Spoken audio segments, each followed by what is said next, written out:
Hi guys, now we're going to talk about the customization of the camera. We're going to go around the main settings, the main aspects of the camera, so that you can just get your head around what's important and where you have to go. I will also show you a few tips so that you can even quicken the process. We're going to start directly by this area of the camera. In French, we name it La Marguerite. It's very nice because it's like four petals of a flower. I will show you two of them which are very important. The first one is, of course, the shooting mode. This one is the one that you press and rotate this dial actually at the back of the camera to change your shooting menu. That's basically automatic, program, manual, aperture and speed. The second one is this one. It's a new one actually, the combination of this rotation of the dial. I will just show you this area at the ends of the rotation. Please use this one because that's the only way in the first place that you access the 30 frames per second and the 120 frames per second shooting stills. And then you can access actually all the settings by pressing this very button, which is exactly the same icon as on the dial. And if you press this button, you will show you instantly on the monitor that you press this one and you can access shooting single frame up to the burst, the continuous up to 20 frames per second. If you just turn the front dial here, you have access to up to 20 frames per second, and then you get access to the 30 and 120 per second. That's the only way you access these features, these shooting speeds. I will get back, for instance, to a high speed continuous. And this button is very, very important and a bit different to the Pro cameras as in the past.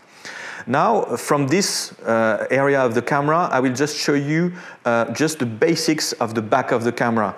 It looks very much like a D5, a D6, and so on. We've placed here the three main buttons to set up the quality of the picture. That means the RAW files, the JPEG and everything.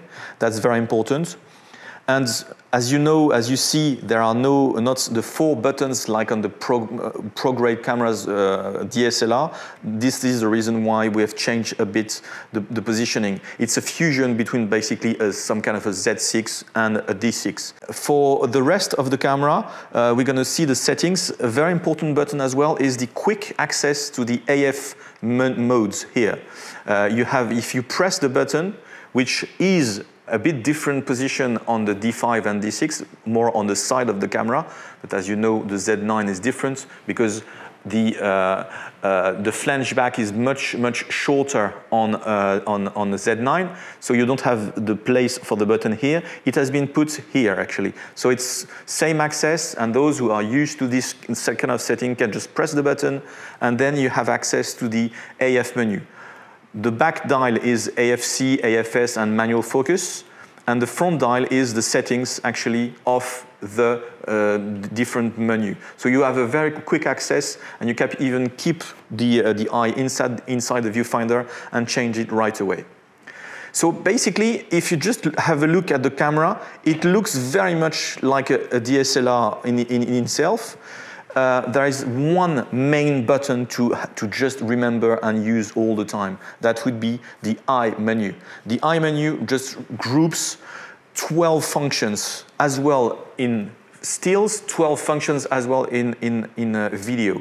That gives a complete span of features. If I press the I menu here, you will see that I have just access to the picture control, color, white balance, so you set the complete color of the camera.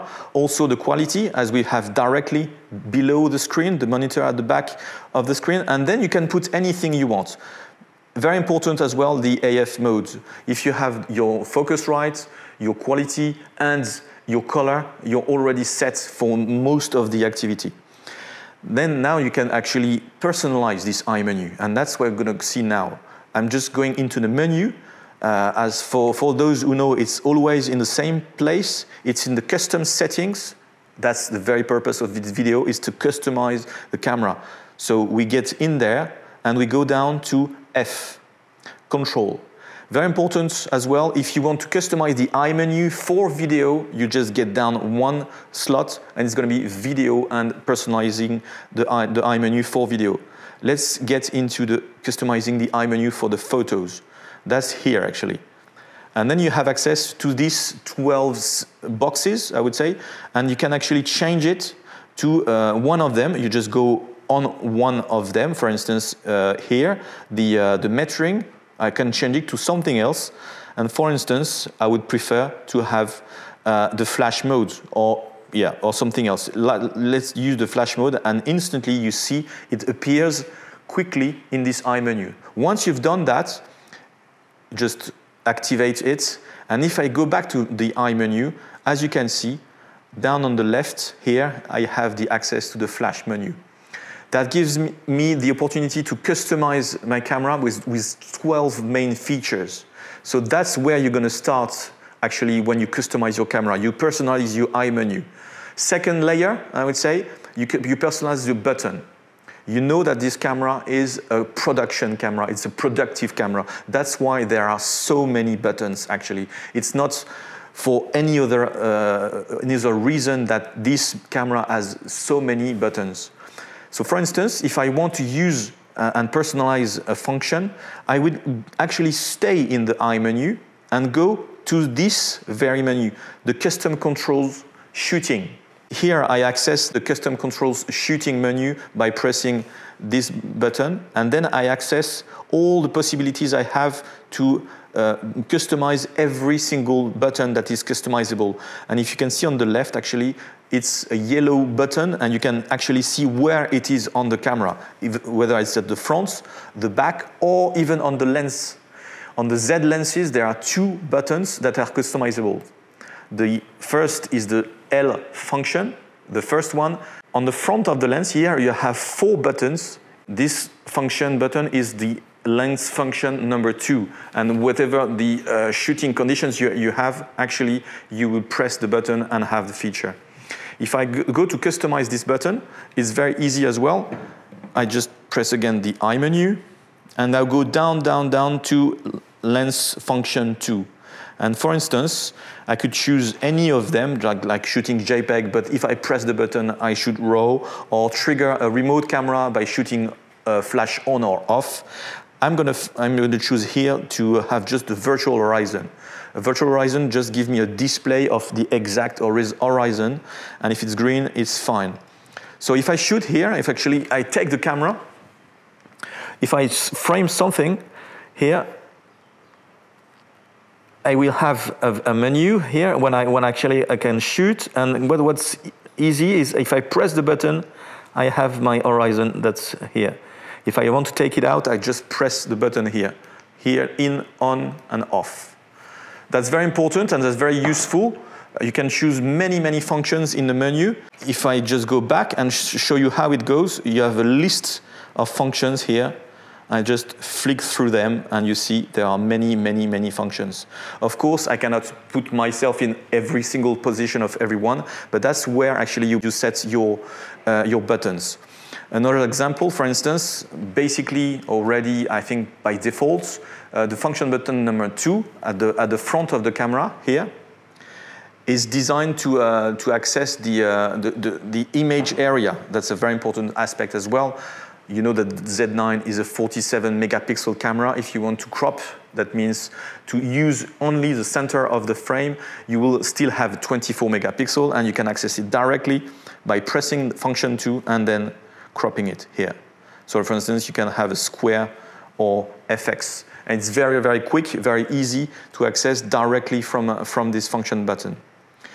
So now we've seen actually basically most of the major settings. You could actually take most of the button and press them and change the function in one single menu, which is custom settings in the F1. F1 has to be remembered. So one last button to look at is the display button. It's here, actually, it's put here, and you just have to press it, and you will see a number of display screens that actually you can customize in the Z9 as well. You can go in the menu and actually activate or deactivate whatever you want to see in the screen, whether you have like nothing or just virtual horizon and the histogram, as you can see directly here. So it's more like shooting and not having all the settings, but it's very important that you can just switch on or switch off the different menus just to show you what's available. For instance, and it's very important as well, you have exactly the same on the monitor that's on the viewfinder. And you can also choose different display modes in playback and in real shooting. So if we just go around the camera, if we just separate the main aspect of the camera, you can see, for instance, that it's very important to have the eye menu, all the settings on the top of the camera, and the rest is customization for your hands. Actually, when I meet a number of photographers, they always tell me that they use barely 10% of the camera. That's absolutely normal, and it should not be worried about that, simply because it's one of the most customizable camera on the market, and it's made for thousands of users. That means every single button has a function. You know now your way around. So now you can customize the camera to your hand. You can make it your own camera for your own usage. So thanks for watching, and see you soon.